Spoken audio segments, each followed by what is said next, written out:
नमस्कार साଙ୍ଗमाने शुभ सकाळ आ शुभ मकर संक्रांति। तो आज मकर संक्रांति रे मो ननंद आ मु बाहरिलु आउ जणे मोर जा आमे बाहरिलु शिव मंदिर आम घरठू प्राय 6 किलोमीटर बाट दूर थिला।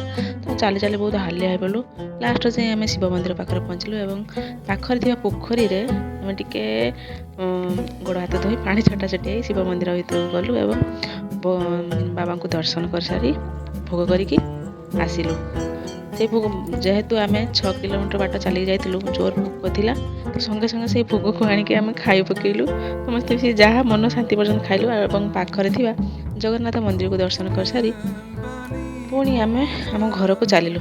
बाटर जोर भोक लगे जेहेतु संक्रांति उपवास थिला माजा टे किनी ताकू आम पीलु पीकी पुणी आम चलिलु 6 किलोमीटर बाट टोटाली 12 किलोमीटर बाट। घर को आसला परे मोर सान ननद मो पाई रखिथिले खिचुड़ी ताकू मु फटाफट खाईदे मनटा को एवं पेटटा को शांति कर देथिली। एमिति मोर संक्रांति दिन गला।